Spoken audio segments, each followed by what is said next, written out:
Bonjour à tous et bienvenue sur ce webinaire Sonema Fortinet sur la protection de votre messagerie d'entreprise face aux risques et aux menaces avancées.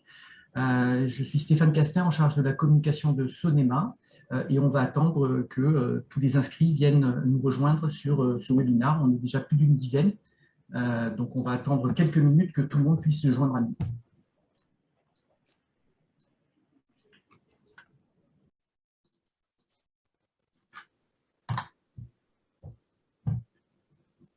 Nous sommes maintenant une quinzaine de personnes connectées sur ce webinaire. Nous allons attendre quelques minutes.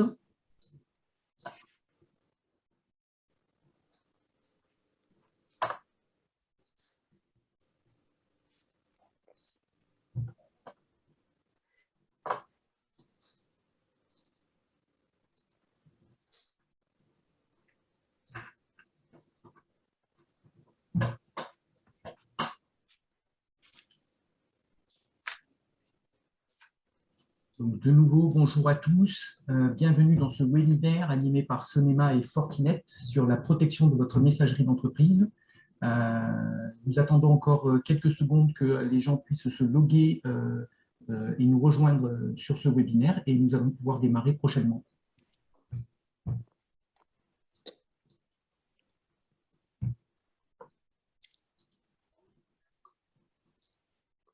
Donc, nous aurons avec nous Maxime Vergnol de Sonema, Sébastien Leclerc de Fortinet et Quentin Veillant de Fortinet également.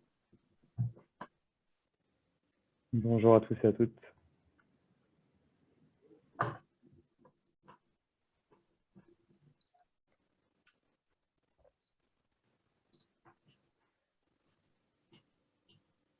Allez, on attend encore quelques secondes. Et les gens pourront nous rejoindre au fur et à mesure. De toute façon, il est 11h02, on attend encore 2 minutes et on démarre.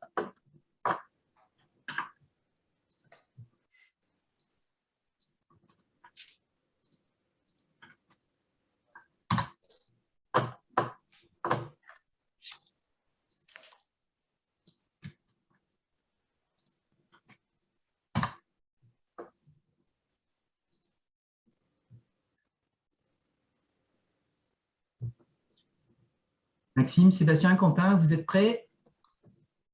Oui. Parfait. Écoutez, je vous propose de démarrer. Donc, Maxime, si tu peux nous passer le petit slide sur un peu les règles du webinaire, s'il te plaît.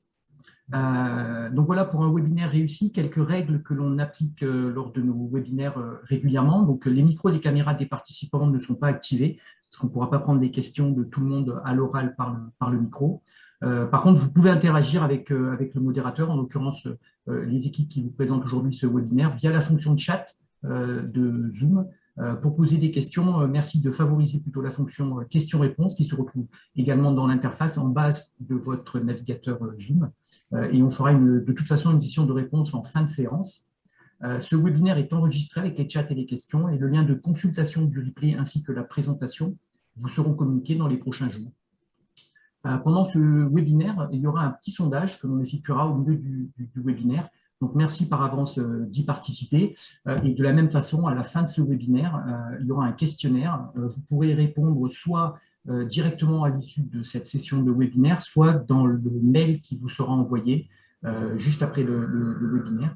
Merci encore une fois par avance de vos retours sur ce questionnaire. Ça nous permet d'améliorer à la fois nos produits, nos services et nos futurs axes de communication. Voilà. Cette présentation dure environ 1 heure. Merci encore de votre participation. Je vous souhaite à tous un bon webinaire et je passe la parole à Maxime. Maxime, à toi de jouer. Bonjour à tous, merci de nous avoir rejoints. Aujourd'hui, j'aurai l'honneur d'animer ce webinaire avec nos confrères de Fortinet, qui sont Quentin et Sébastien. Je vous propose sans plus attendre de commencer par les présentations. Alors pour ma part, je m'appelle Maxime Vergnol, je suis chef de produit sécurité chez Sonema. Dans les grandes lignes au quotidien, mon rôle consiste à étudier les besoins des clients, sonder les tendances du marché, identifier des solutions et trouver le partenaire adéquat. Une fois que cette phase d'analyse est terminée, qui est plutôt continue, j'attaque la construction du catalogue des offres que je présente en interne et en externe, comme c'est le cas aujourd'hui.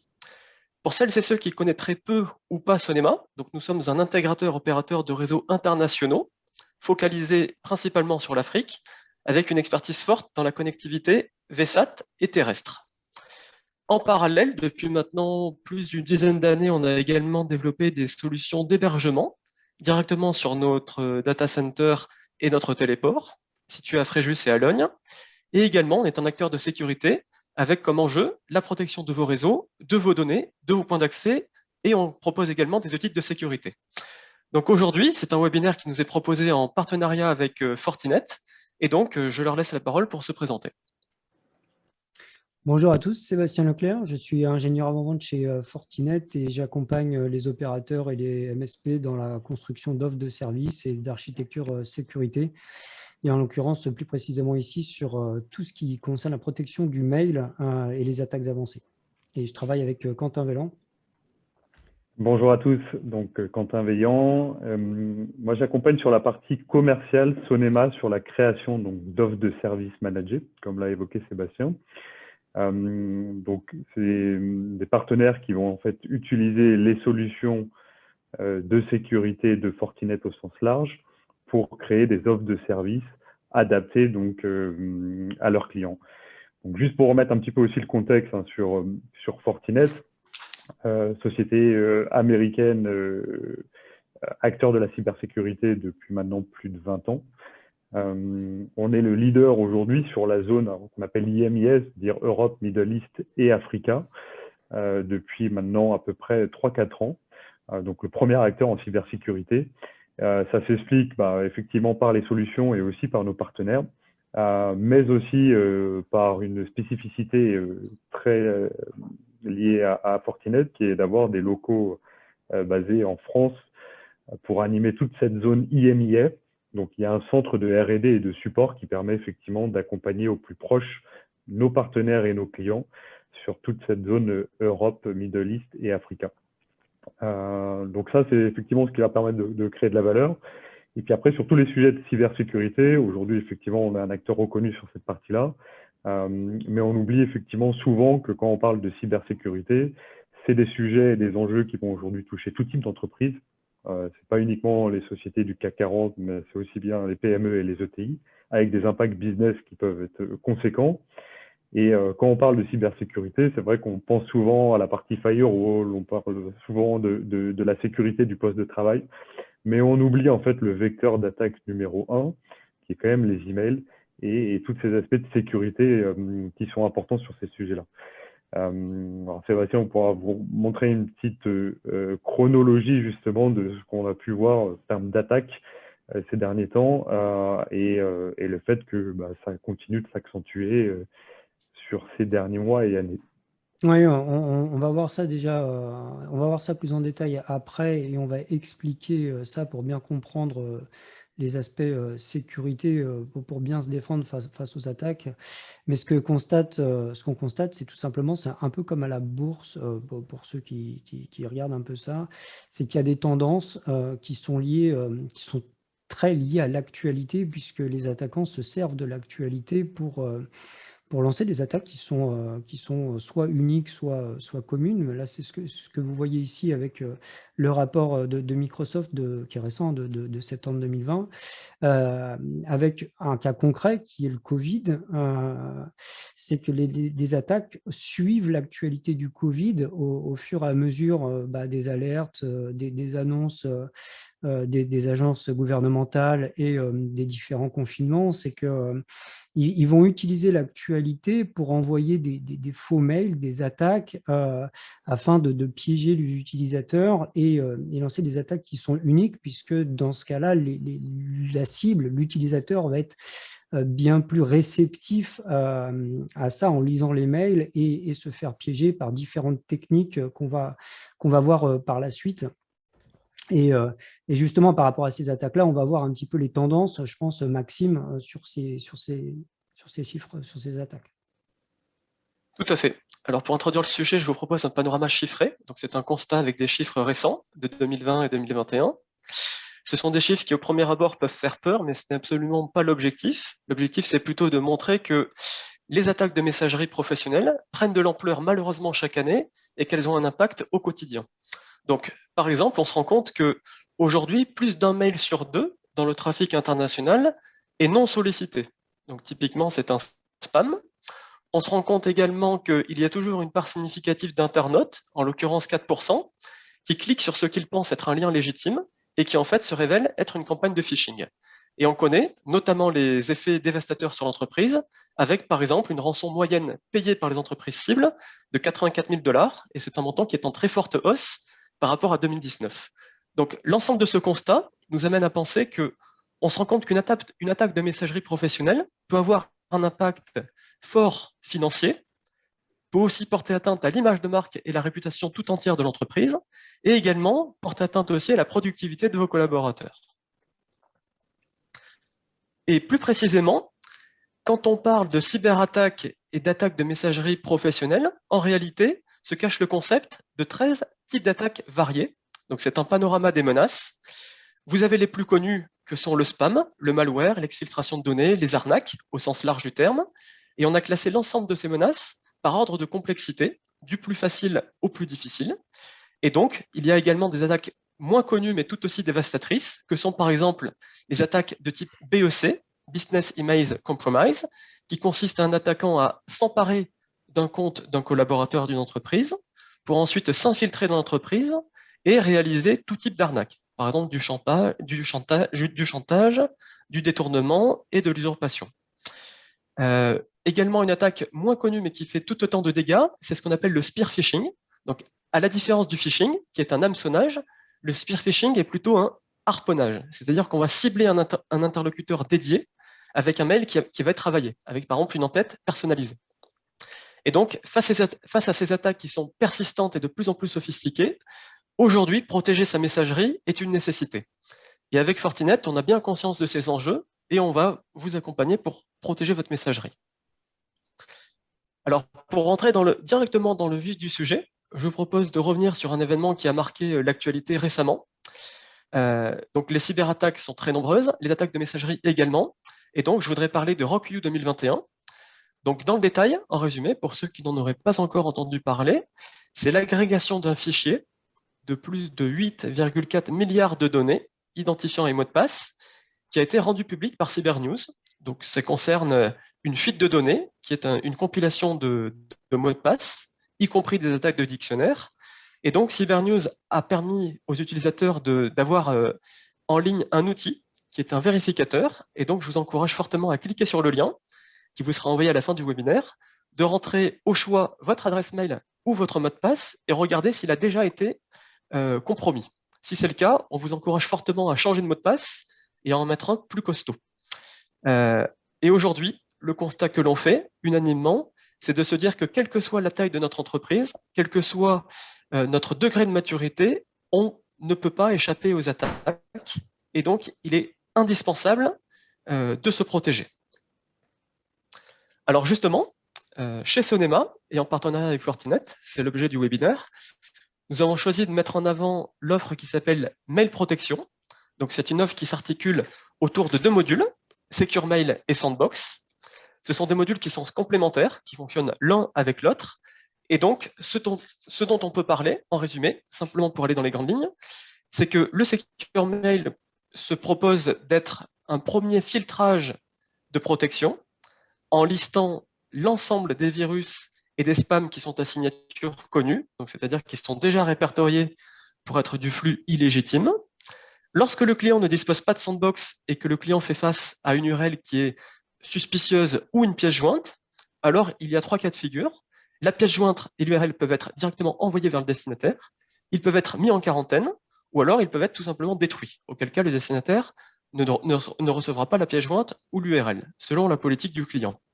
Par contre, si le client dispose de la sandbox, alors il va être possible, dans un environnement en parallèle, donc en parallèle de la production, sans aucune conséquence, de jouer la pièce jointe et l'URL, savoir comment il se comporte dans un environnement isolé, et savoir si oui ou non, c'est un flux qui va être finalement légitime. Et donc, l'intérêt de la sandbox, c'est d'aller plus loin que Secure Mail, en ayant une visibilité sur les mails de ce qu'on appelle des virus de type zero day, c'est-à-dire qui, jusqu'à présent, n'ont jamais été joués. Alors, plus dans le détail, mais je laisserai Sébastien préciser l'architecture peut-être plus technique. Dans la grande ligne, ce dont on peut dire sur l'architecture de l'offre, c'est que le réseau externe, donc qui est le Wide Access Network, le WAN, est entre guillemets un pot pourri. Donc c'est la porte ouverte à tous les types de virus, que sont par exemple les malwares, les spams, les phishing, parce que c'est un réseau qui n'est pas du tout sécurisé. Avec Sonema, vous avez déjà un premier niveau de protection, ce qu'on appelle la DNZ, donc la zone militarisée, et donc qui va faire office de premier pare-feu. Une fois que le flux se dirige vers l'infrastructure de Sonema, on va être en mesure de déployer Mail Protection à travers les deux modules. Donc les mails, entre guillemets, par défaut, vont être soumis à un premier filtrage, Secure Mail, pour détecter tout ce qui est virus et malware connus. Et si le client dispose de la sandbox, on va pouvoir aller plus loin, donc utiliser la complémentarité, et donc de jouer les pièces jointes et les URL, entre guillemets, suspicieuses dans un environnement de test. In fine, et c'est ça qu'il faut retenir, le flux qui est remis au client, donc à vous, c'est un flux qui va être préfiltré et qui va du coup contenir des emails qui sont légitimes. Donc avec un risque de cyberattaque et de cybermenace qui va être largement diminué. Je laisse la parole cette fois-ci à Sébastien pour vous introduire à la solution technique. Merci Maxime. En fait, pour bien comprendre les différentes briques de sécurisation du mail, faut déjà comprendre pourquoi, vous l'entendez souvent, je suis sûr que vous l'avez tous entendu, le mail, et on vient de le dire, le mail est le vecteur d'attaque numéro 1. Il y a 1,4 milliard de mails qui sont envoyés par jour, hein, c'est le rapport Verizon 2020 Data Breach Investigation Report. Il y a, comme le disait Maxime, plus de 50% des mails qui sont indésirables. Mais avant de rentrer dans la technique, on dit ça, mais il faut comprendre pourquoi. Pourquoi est-ce que c'est le vecteur d'attaque numéro 1 ? Parce que bon, les chiffres, c'est bien, mais ce qu'il faut voir derrière pour comprendre les techniques d'attaque qui sont utilisées par les hackers, c'est que le mail est le vecteur numéro 1 il y a plein de raisons, mais les trois principales, je dirais, c'est tout simplement parce que les tendances ont changé. On passe plus de temps aujourd'hui à traiter ces mails et devant le PC que de regarder la télévision, typiquement. Donc, c'est utilisé par les annonceurs, etc., pour envoyer des spams, des mails, etc., pour toucher une grande audience. Donc, le mail est un vecteur finalement de propagation d'informations et de ce fait, essayer d'hameçonner, de piéger les utilisateurs. Mais aussi parce que le mail arrive directement à l'utilisateur. C'est-à-dire qu'on cible directement un utilisateur qui n'est pas un expert en sécurité, qui va passer ses journées à traiter des mails et suivant son métier, à ouvrir des attachements. Par exemple, je reviendrai là-dessus, c'est les ressources humaines vont être très ciblées parce que leur but, c'est d'ouvrir des CV, des documents Word toute la journée. Donc, on va pouvoir envoyer des mails avec des attachements qui peuvent être piégés et avec des mails, comme le disait Maxime, avec des virus qui n'ont jamais été vus, qui sont construits sur mesure. Et enfin, la troisième raison, et c'est probablement l'une des plus importantes, c'est que le mail, il faut savoir que le mail a été créé aux alentours des années 1970. C'est-à-dire que là, on fête largement les 50 ans de la création du mail et il y a 50 ans, lorsque ce protocole a été créé, les mails, eh bien, il n'y avait pas de notion de sécurité intégrée dans le mail. C'est-à-dire que même aujourd'hui, on peut envoyer un mail très simplement, sans aucun outil de piratage, entre guillemets, de skills, de hacking, de connaissances, on peut envoyer un mail en usurpant l'identité, c'est-à-dire que le protocole, par défaut, autorise de mettre n'importe quel nom en tant qu'émetteur du mail, et donc forcément de piéger les utilisateurs. Donc ça c'est un constat. Donc, il y a une sophistication aujourd'hui des attaques. Hein. Alors, on a toujours beaucoup hein, de crypto-lockers, etc. Mais il y a une tendance ces 6 derniers mois qu'on constate sur nos réseaux de supervision mondiaux, c'est que il y a une tendance qui est en train de shifter vers l'extorsion, en fait, parce que les entreprises savent que maintenant, il y a beaucoup de crypto-lockers, donc elles back up beaucoup plus leurs données, hein, le backup, c'est essentiel. Mais maintenant, il y a un phénomène d'extorsion parce que les pirates savent que les données sont backupées et donc potentiellement peuvent être restaurées. Donc, il y a des demandes de rançon pour la non-divulgation d'informations, de bases clients, etc. Donc, ça, c'est une tendance. Donc, pour se protéger, maintenant qu'on comprend pourquoi c'est le vecteur numéro 1 d'attaque, il y a grosso modo 4 briques qu'on avait juste avant, qui sont les attaques connues. En gros, dans un mail, soit le contenu est connu et dans ce cas-là, il est sain, ou c'est un virus, on le sait, et dans ce cas-là, on élimine le mail. Ça, c'est très simple. Soit il est suspicieux parce qu'il est envoyé par un émetteur qui est récent ou pas connu, un nom de domaine qui vient d'être créé, ou une entreprise qui ne signe pas ses mails ou qui n'utilise pas de protocole de sécurité tel que, bon, c'est un peu technique, mais le SPF, le DMARC, le DKIM, il y a tout un nombre de protocoles de sécurité, d'authentification, d'identification, etc., qui ont été rajoutés sur ce protocole SMTP pour essayer de le sécuriser, en fait. Et enfin, donc là, avant de passer sur les menaces inconnues, il y a, Maxime en parlait, les business email compromise. Donc ça, c'est tout un système de détection finalement de tentatives d'attaque. Le cousin domain, par exemple, les liens avec YouTube avec un S, où il y a des techniques, par exemple, pour ajouter des accents sur l'exemple que je prends de temps en temps, c'est Amazon, etc. Il y a des caractères spéciaux avec A, avec un accent, où la personne va lire Amazon, elle ne va pas faire attention, par exemple, qu'il y a un accent dessus, elle va cliquer sur le lien croyant que c'est une commande, voilà, ou pour le suivi de commande, et donc elle va se faire piéger, et voilà. Donc ça, c'est toute une partie sécurité qui vient se rajouter par-dessus. Et enfin, il y a cette partie en bleu foncé qui est la partie attaque inconnue. Donc là, des attaques ciblées de phishing ou de spear phishing, comme le disait Maxime, où on va utiliser des attaques qui n'ont jamais été vues, qui sont lancées spécifiquement avec des virus créés pour cette attaque. Et donc là, évidemment, il y a les parties antivirales, etc., qui va essayer de les détecter, mais il y a surtout la partie sandbox dont a parlé Maxime, qui est très importante et qui est aujourd'hui le système le plus évolué de détection en informatique de nouvelles menaces. Alors, comment fonctionne une sandbox? C'est ce que vous voyez ici. Dans la vie réelle, c'est la même chose qui est utilisée par les forces armées ou les forces de l'ordre. Lorsqu'il y a des colis piégés, c'est un environnement utilisateur virtuel qui a pour but de répliquer un poste utilisateur dans lequel on va ouvrir les attachements. Donc, comme là, par exemple, un colis piégé, la sandbox, c'est cette sphère que vous voyez là, qui est un environnement isolé. On va ouvrir le colis dedans et s'il explose, ce n'est pas grave, il est isolé de ce qu'il y a autour. Donc la sandbox, dans l'environnement email et en informatique sur votre réseau, ça va être ça.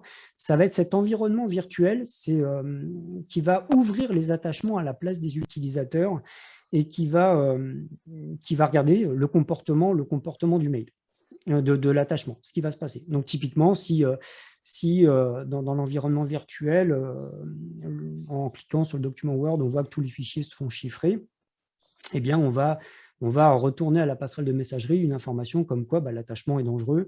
Donc c'est de l'analyse comportementale très avancée.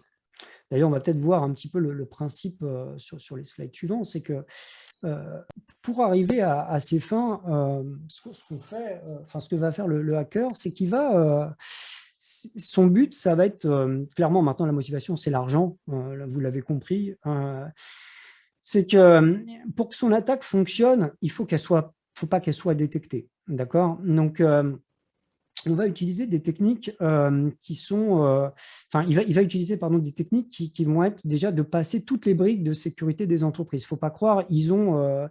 les attaques qui sont gérées par les grands groupes ont des outils de sécurité des constructeurs et ils les testent. Donc, la première phase, ça va être de passer l'anti-spam de votre entreprise. Donc, ce qu'il va faire, c'est qu'il va crafter, il va générer un mail qui n'a jamais été vu, qui est fait sur mesure et qui va passer toutes les techniques d'anti-spam. Et ensuite, lorsque le mail va arriver dans la messagerie de l'utilisateur, il va cliquer sur le lien. Il y en a toujours un qui clique, c'est inévitable. Va se déclencher généralement dans l'entreprise le système de filtrage d'URL qui est au niveau du firewall.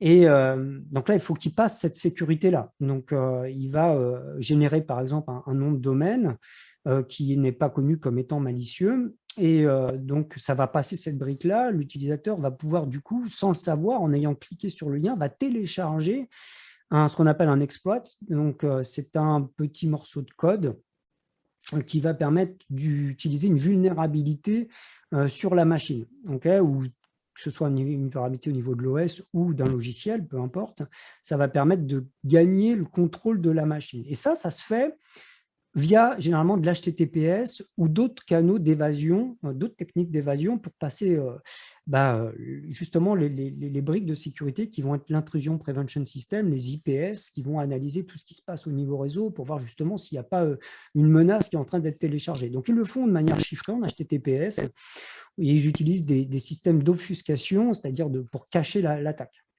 On chiffre les données, etc.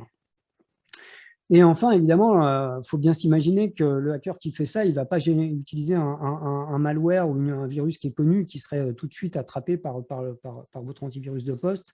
Donc, c'est quelque chose qui est fait sur mesure, une fois de plus. C'est une variante de virus. Ça se fait, je le faisais à mes stagiaires en sécurité, lorsqu'on travaillait dans des SOC sur des opérateurs. Ça se fait en 3 lignes de commande avec des outils spécifiques. Ça génère des nouvelles variantes de virus qui sont non détectés par les antivirus de poste. Donc, c'est très simple. Donc, il va passer comme ça toutes ces briques. Et c'est là que va venir la partie sandbox. C'est en complément, ça va venir vraiment de manière transverse à toutes ces briques-là.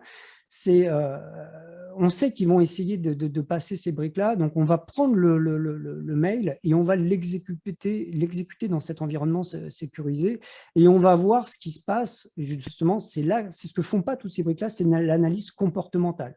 C'est voir si on chiffre les données, si tout à coup il n'y a pas des connexions qui se font je ne sais pas, vers un pays, en Chine, en Russie, ou bref, pourquoi il y aurait ces connexions-là et les analyser. Donc, c'est ce que fait la sandbox et ce que ne font pas toutes les briques de sécurité qu'on a vues avant.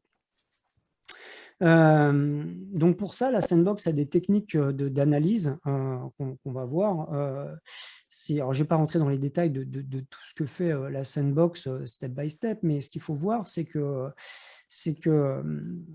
on va utiliser ce n'est pas uniquement des signatures standards, c'est une sorte d'intelligence artificielle. Ce qu'il faut imaginer, c'est qu'une seule signature ne va pas analyser chaque bit des attachements. On va regarder un petit peu comment se comporte en fait le code. C'est de l'analyse de code en fait des attachements. Et une seule signature peut attraper 50 000 variants de malware, typiquement. Donc, c'est vraiment des techniques avancées. Et si on arrive à passer ça, c'est-à-dire que si vraiment on ne détecte pas vraiment de menaces ou on a un doute, on va analyser ce qui se passe dans le cloud. C'est-à-dire que Fortinet a un cloud mondial où on voit toutes les attaques. On va revenir sur cette partie-là. Et on va regarder si cet attachement n'est pas déjà connu, si il n'y a pas déjà eu des impacts avec cet attachement-là, etc. Donc, on va faire toute une analyse de ce type-là. Et si vraiment on a un doute, on va l'exécuter vraiment en Virtual Sandbox. Donc, la sandbox, comment elle se comporte? Elle va se comporter comme un utilisateur. Elle va cliquer.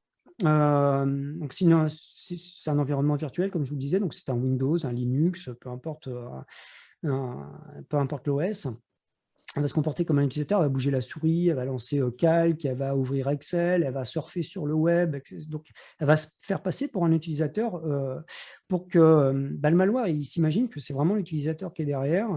On va regarder le comportement du malware. Donc, on va l'ouvrir, on va regarder si le fichier Word, tout à coup, il n'exécute pas du code.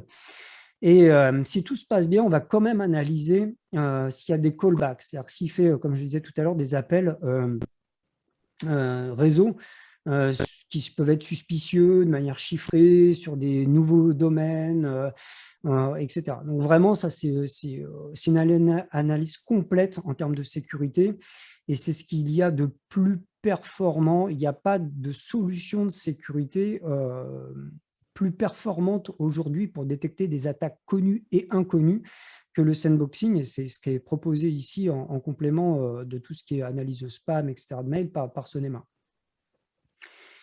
Après, je ne sais pas, voilà, sur la partie cloud, je vous en ai parlé, cette analyse est très importante. Pourquoi? Parce que Fortinet, on a le plus gros réseau mondial devant tous les autres constructeurs de produits de sécurité en production. Et ça nous permet d'avoir une visibilité qui est extrêmement importante parce que finalement, au niveau mondial, on voit ce que vous voyez comme chiffre, je ne vais pas tous les passer, mais c'est que on neutralise 904 000 nouvelles menaces par minute. On voit 47 millions de spams par jour.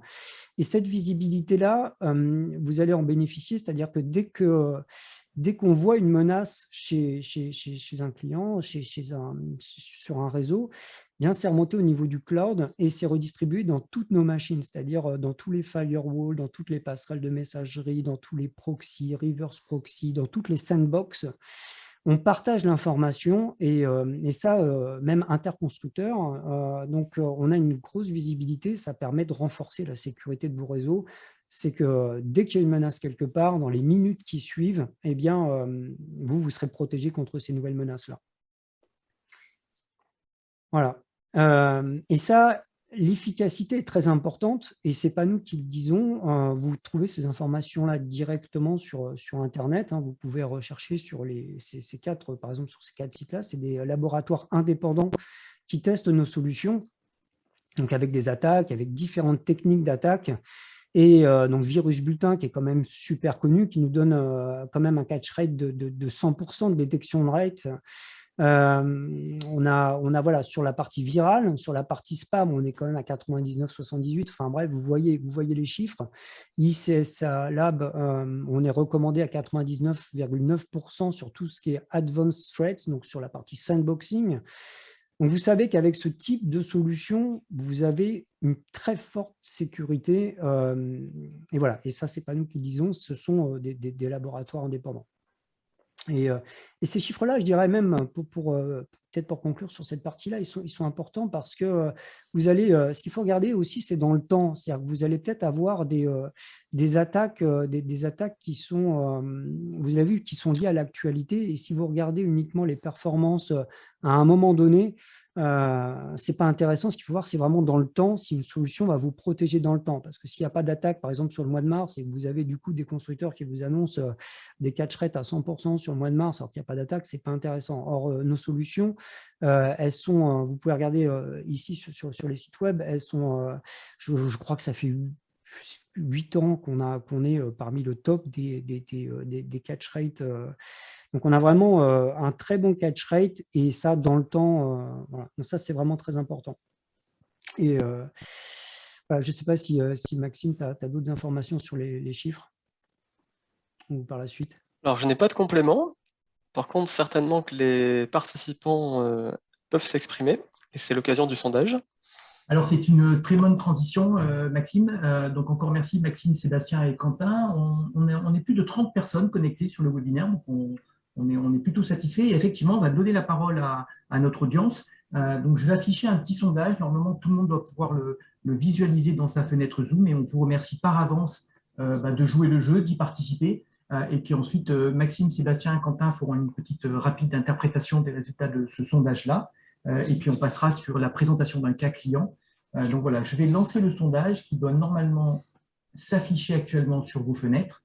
Donc merci par avance à tout le monde de bien vouloir participer à ce sondage avec 4 questions qui permettent de réfléchir pour aller plus loin sur vos enjeux de protection de messagerie suite à la présentation et aux informations qui viennent de vous être délivrées. On va attendre quelques minutes pour que les gens participent un petit peu au sondage. Est-ce que pour les panélistes, vous voyez bien la fenêtre de sondage qui s'affiche? Oui.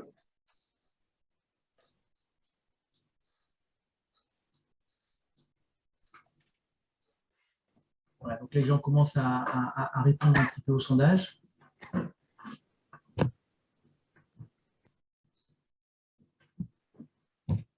Donc, par avance, merci à tous de bien pouvoir répondre à ces 4 petites questions rapides.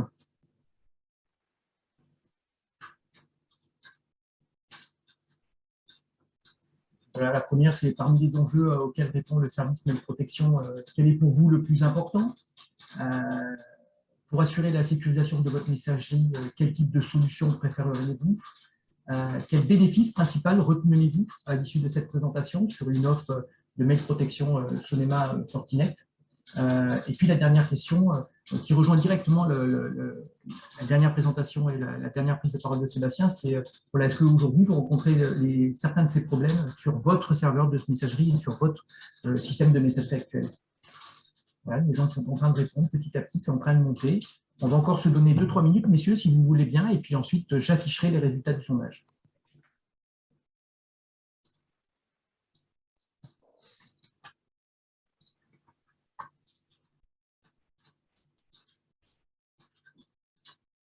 Voilà, mais écoutez, les gens continuent de répondre, donc on va attendre un petit peu.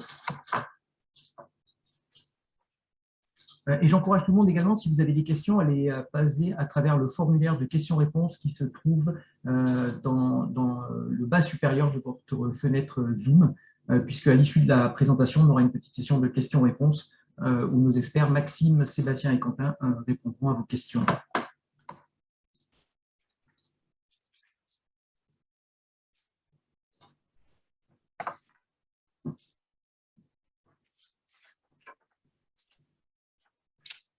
Allez, on se donne encore 2 minutes.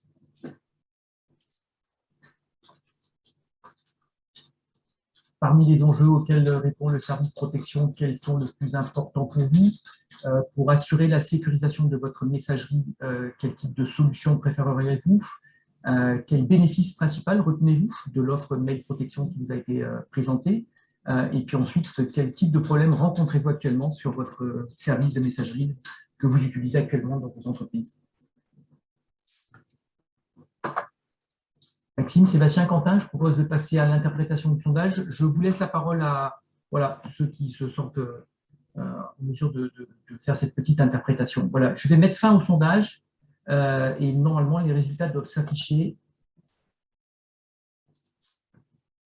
Voilà, j'ai partagé les résultats. Et donc, normalement, Maxime, Sébastien, Quentin, vous devez avoir les résultats sous les yeux et vous pouvez donner une petite interprétation. D'accord. Bien, je vais commencer pour le premier point. Donc, la question qui a été posée aux participants était de savoir quels étaient les principaux enjeux qui sont importants pour vous quand on fait appel au service mail protection. Et je vois que les réponses qui se dégagent en priorité recoupent la sécurisation du serveur de messagerie et la protection contre les spams et les tentatives malveillantes. Et c'est effectivement des informations qui sont recoupées avec la présentation qu'on a faite, parce que l'intérêt de mail protection, c'est avant tout sécuriser la messagerie et bien sûr éviter les spams et les tentatives malveillantes, avec le panorama des 13 menaces qu'on a vues. Donc effectivement, pas de surprise sur cette première question.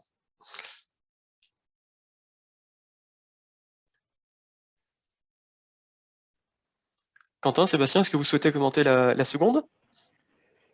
Sur la deuxième, effectivement, c'est tout aussi intéressant les réponses. Donc, la question était pour assurer la sécurisation de votre messager, en fait, sur quel partenaire vous souhaitez vous appuyer ou est-ce que vous souhaitez le internaliser. On se rend compte, nous, de notre vue côté Fortinet, que pouvoir avoir ce fameux guichet unique et s'appuyer finalement sur un partenaire qui a l'expertise, aujourd'hui, c'est ce qui fait la différence. Parce que les entreprises majoritairement ont un métier qui n'est pas un métier lié à l'informatique ou à la cybersécurité pour beaucoup d'entre elles. Et donc pouvoir s'appuyer sur un partenaire intégrateur ou externaliser l'ensemble effectivement auprès d'un expert fait partie des enjeux aujourd'hui des entreprises pour pouvoir se focaliser sur leur business et laisser l'expertise à des partenaires de confiance. Peut-être un petit mot rapide sur les deux dernières questions et puis on poursuit la présentation.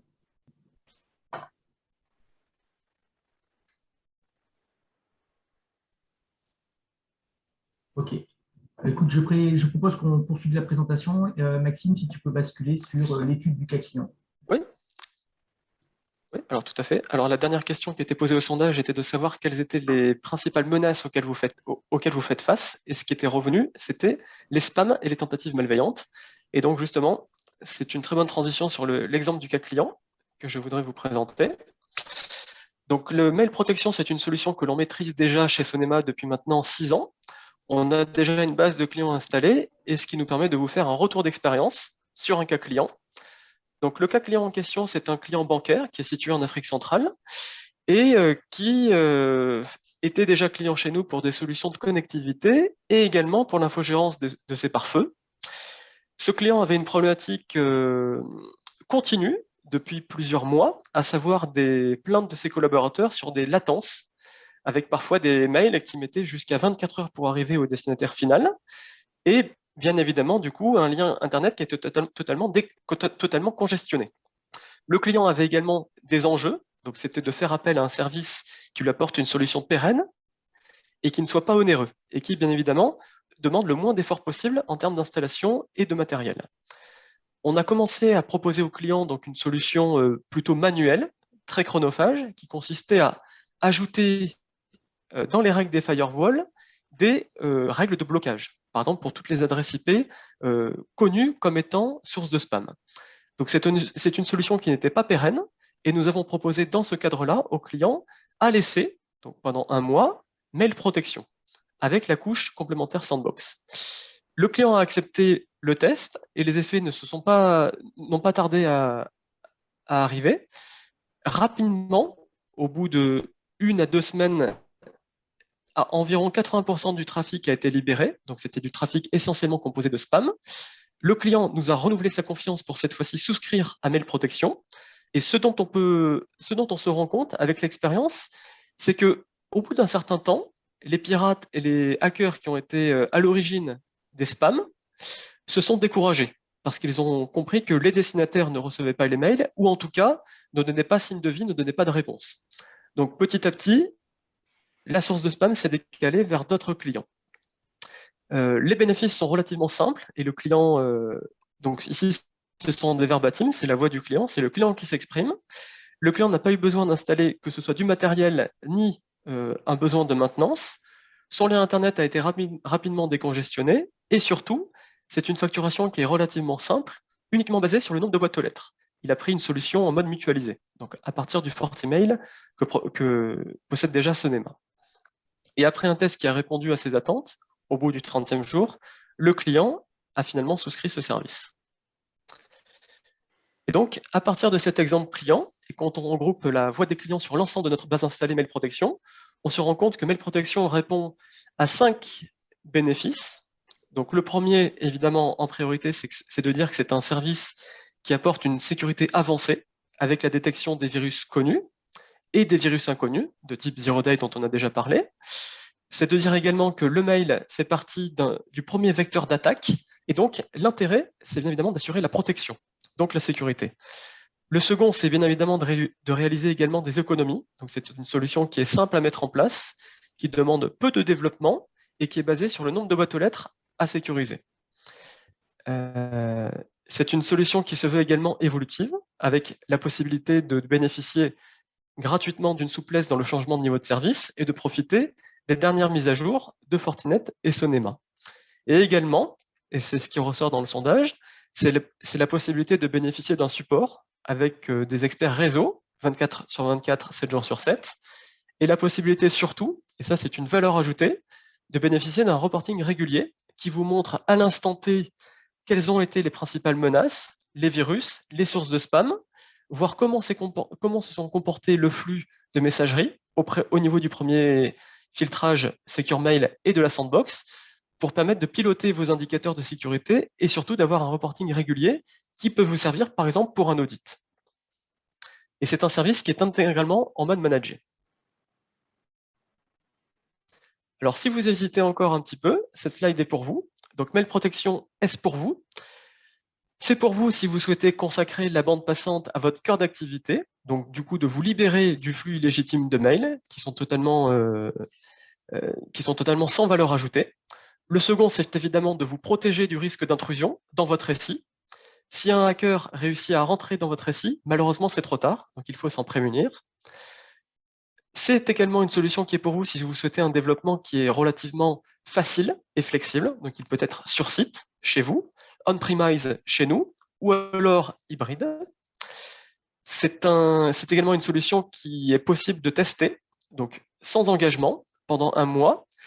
Et l'intérêt de cette solution, c'est de vous permettre de regarder comment se comporte la sandbox et les niveaux de filtrage pour décongestionner rapidement votre trafic. Et de notre côté, Fortinet et Sonema, l'intérêt, c'est de comprendre comment fonctionne la solution et de surtout choisir le bon dimensionnement, le mieux adapté à vos besoins.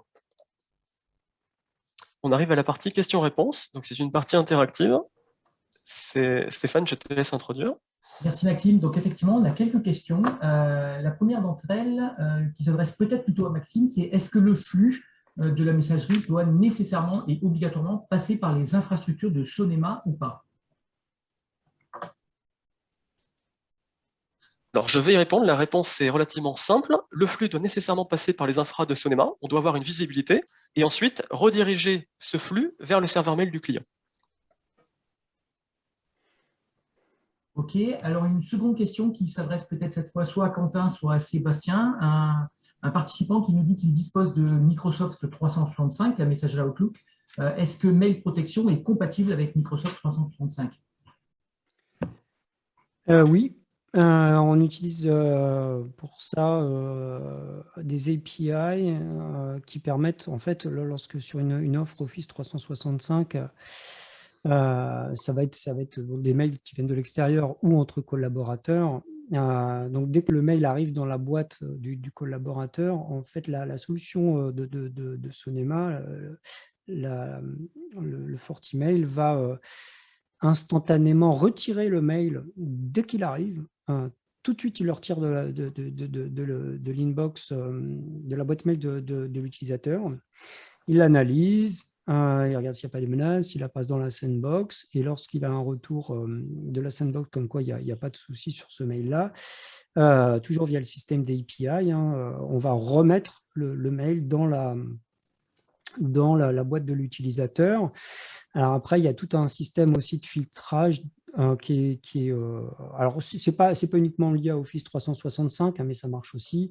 C'est que si, par exemple, vous avez des fichiers Excel ou des fichiers Word avec des macros, la solution de Sonema permet de retirer ces macros-là et de rendre l'attachement inoffensif tout en laissant la possibilité de récupérer l'original si nécessaire. Après, je ne sais pas si on a du temps pour rentrer dans ces techniques-là de sécurité, mais bon, enfin, s'il y a des questions là-dessus, n'hésitez pas.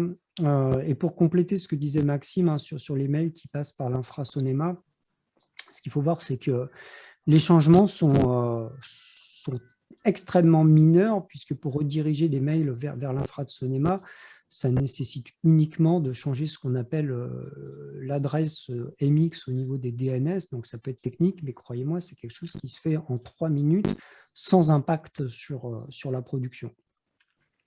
Alors, ce n'est pas du réseau ou quoi que ce soit, c'est juste du déclaratif au niveau des serveurs DNS. Donc, c'est très simple. Alors, j'ai une nouvelle question qui vient d'arriver, probablement plus pour nos amis de Fortinet, nos partenaires Fortinet. Le FortiGate dispose également d'une fonctionnalité de protection des serveurs email intégrant un sandbox. Pourquoi rajouter un FortiMail? Alors, c'est une très bonne question. Je vais essayer d'y répondre sans trop rentrer dans les détails techniques. Il y a 2 raisons à ça. Tout simplement, la première, c'est que le FortiGate intègre en effet une partie sécurisation des mails. Mais le FortiGate étant un firewall, il voit passer le mail, d'accord? Donc, il n'est pas serveur de messagerie comme l'est le FortiMail, c'est-à-dire que le FortiGate ne va pas terminer la connexion SMTP, c'est-à-dire qu'il ne va pas recevoir le mail pour l'analyser, il va le regarder passer, c'est du flux qui traverse le firewall. Et donc, en l'occurrence, on va avoir un certain nombre de sécurités qui sont intégrées au FortiGate, qui vont être de l'anti-spam, voilà, détection. On va pouvoir taguer le mail, typiquement, ou le bloquer. Mais on ne va pas pouvoir faire d'analyse approfondie. Alors, il y a l'option Sandbox dans le FortiGate, c'est-à-dire qu'il va en renvoyer les informations sur du sandboxing.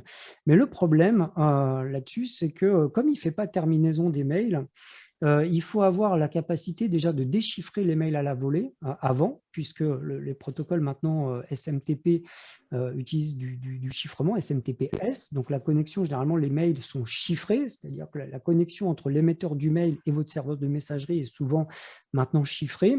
Et donc le FortiGate, lui, va ne voir passer qu'une connexion indéchiffrable pour lui. Donc il va voir passer le protocole SMTP, mais qui est complètement chiffré, donc il ne peut pas analyser le contenu. D'accord. Donc les seules solutions de sécurité qu'il va apporter, c'est là-dessus sont assez limitées si le protocole n'est pas déchiffré en amont par un reverse proxy. Ou alors que le mail arrive en clair, mais c'est de plus en plus rare. Donc c'est là où il y a une grosse différence déjà. Et sans rentrer, mais après, bon, je vous invite, la personne qui a posé cette question, je vous invite à vous rapprocher de Sonema et éventuellement, je pourrais être là pour vous donner les détails. Mais la différence est phénoménale entre un FortiMail et un FortiGate en protection SMTP. Il y a tellement de fonctions dans le FortiMail de sécurité qui ne se trouvent pas dans le firewall parce que ce n'est pas son rôle. Je parlais tout à l'heure de SPF, DKIM, tous ces protocoles d'identification. Par exemple, le FortiMail va vous protéger d'une attaque qui est très connue, qui est le click protection, qui consiste à... je fais une parenthèse, mais vous m'arrêtez si je dépasse trop. On a encore un petit peu de temps, Sébastien, donc je pense que là, on apporte tous les éléments de réponse à Pascal, qui nous a interrogé justement là-dessus. Ouais, il y a une attaque qui est connue, dont je n'ai pas parlé tout à l'heure, qui consiste à tout simplement à un pirate à vous envoyer un mail, donc toujours créé, enfin très simple, mais sans contenu malicieux, mais juste avec un lien, et qui contient un lien vers les serveurs du pirate, mais qui n'héberge aucune menace. Donc une image vide, enfin ce que vous voulez, mais aucune menace, d'accord? Il va vous envoyer le mail, ce mail-là à 2 heures du mat. Donc à 2 heures du matin, votre passerelle de messagerie va recevoir le mail et va l'analyser. Elle va cliquer sur le lien pointe sur rien, enfin voilà, il n'y a pas de menace, une image vide ou quoi que ce soit. Donc elle va faire, OK, le mail il passe, c'est pas un spam, il n'y a pas de menace, je le délivre dans la boîte de l'utilisateur. Et là, le hacker, à 7 heures du mat, il va se connecter sur son serveur, il va remplacer l'image par un malware. Ben là, qu'est-ce qui se passe? Le mail, il est déjà dans la messagerie de l'utilisateur. Donc, il a passé toutes les briques de sécurité qu'on a vues tout à l'heure. Tout ce qui est chiffrement, etc. Donc, tout ça, c'est passé. Et l'utilisateur, lui, il va cliquer. Voilà, c'est son rôle. Il va ouvrir l'attachement parce qu'il est aux ressources humaines et que ça dit que c'est bon, je peux cliquer sur le lien. Donc, il va se faire pirater son poste. Okay. Donc là, typiquement, FortiMail, lui, ce qu'il fait, comme il termine la connexion, comme il reçoit le mail, il va remplacer tous les liens par des liens uniques et on va sécuriser chaque lien à la volée. Donc, la différence, c'est que l'utilisateur, à 7 heures du matin, enfin, quand il arrive au bureau, on va plutôt dire 9 heures, lui, il va cliquer sur le lien. OK, ce sera dans sa boîte, mais le lien, il va pointer sur le FortiMail et le FortiMail va réanalyser avec la sandbox, etc., ce lien-là. Donc, c'est du clic protection au moment où l'utilisateur le clique. Vous avez, donc, va le protéger puisque le pirate a remplacé ça par une menace et donc, il va être protégé. Il y a énormément de fonctionnalités comme ça dans le FortiMail que vous n'allez pas retrouver dans un FortiGate parce que le FortiGate, ce n'est pas sa fonction principale et voilà, il apporte des petites protections complémentaires. Mais là, on parle avec Sonema de FortiMail et Sandbox, c'est incomparable. C'est ce qu'il y a de plus sécurisé. Donc voilà. Mais bon, voilà, pour conclure, je vous dirais, si vous voulez en savoir plus, faut vraiment, il y a tellement de fonctionnalités dans le FortiMail, d'analyse d'images pour savoir si ce n'est pas des images typiquement pornographiques, etc. Il y a tellement de fonctions de sécurité que vous n'allez pas retrouver dans d'autres solutions qu'il faudrait faire un rendez-vous personnalisé, je dirais, si vous voulez voir un peu tout ce que ça fait. Ok Sébastien, je pense que c'est assez clair. J'espère qu'on a répondu aux interrogations de Pascal. J'ai une autre question qui peut concerner encore à nouveau notre partenaire Fortinet. Est-ce que la mise en place de ce service mail protection a un impact sur le délai de réception des mails et si oui, de quel ordre? Je vais répondre, si vous me permettez, à cette question-là. chaque mail, du coup, comme vous rajoutez de la sécurité, en termes de protocole, ça change rien. C'est-à-dire que le mail, bon, il va passer par l'architecture de Sonema au lieu d'arriver directement dans votre messagerie, et c'est tant mieux parce que, voilà, on l'a vu, il y aura des couches de sécurité complémentaires.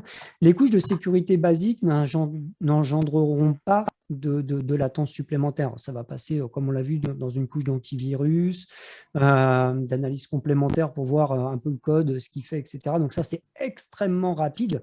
Par contre, si le mail, on a un doute, il va en effet passer dans la sandbox. Et là, la sandbox, on a vu, c'est un environnement virtuel, Windows, qui va démarrer, etc. Il faut savoir que là, on engendre en effet une latence.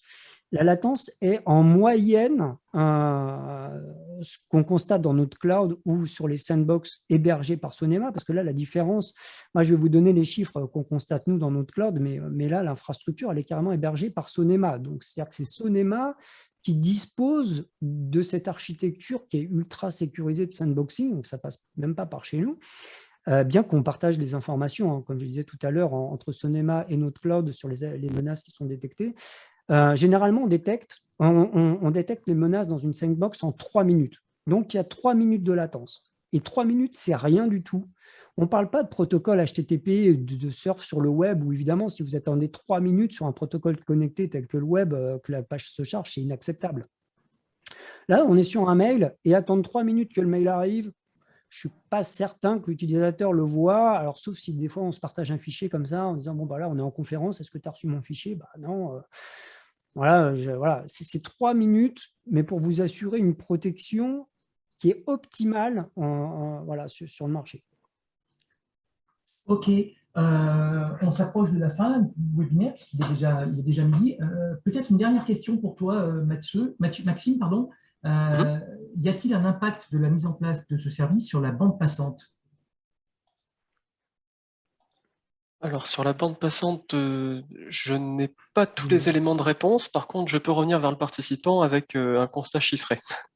D'accord, ok. Donc, on fera une étude spécifique sur ce Disons que point-là. Maxime, l'impact il va être positif puisque vous allez nettoyer les flux avant de les transmettre aux messageries d'utilisateurs. Donc, le bénéfice, il est là. C'est-à-dire qu'il va y avoir un impact, oui, mais il va être bénéfique puisque vous allez nettoyer les flux avant qu'ils arrivent sur la messagerie.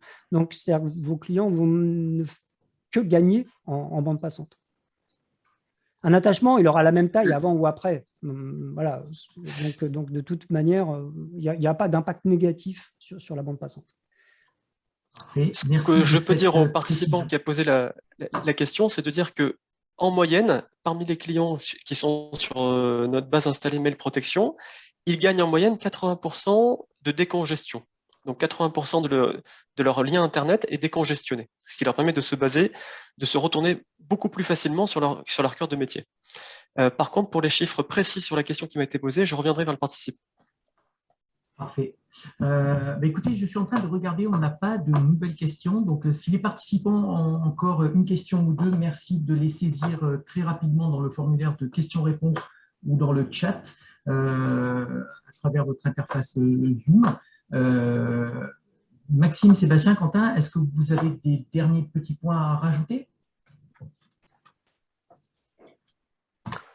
Pour ma part, non. Je n'ai pas de questions, pas de compléments, mais je reste à votre disposition si vous avez des questions à nous poser, j'y répondrai avec plaisir. Parfait. Écoutez, je n'ai pas d'autres questions qui sont en train de remonter à travers le chat ou à travers le formulaire de questions-réponses. Donc, je voudrais en profiter pour remercier Maxime, bien évidemment remercier notre partenaire Fortinet, Sébastien et Quentin. Merci de votre participation, de votre implication sur l'organisation et la réalisation de ce webinaire. Remercier la trentaine de participants qui nous ont suivis pendant une petite heure sur ce sujet et leur indiquer que notre prochain webinaire c'est déjà en cours d'organisation. Ça sera autour des services cloud, ça sera organisé avec notre partenaire Silverpeak, deuxième quinzaine d'octobre. Et voilà, si vous souhaitez y participer, envoyez-nous un petit mail et on vous inscrira sur ce webinaire. Maxime, Sébastien, Quentin, merci encore. Merci. Merci à tous. Merci. Et je remercie encore notre audience. Et comme on n'a pas plus de questions, je vais mettre fin à ce webinaire en remerciant encore tous les participants et en vous souhaitant à tous une très bonne fin de journée. Merci, au revoir. Merci beaucoup. Au revoir, à bientôt.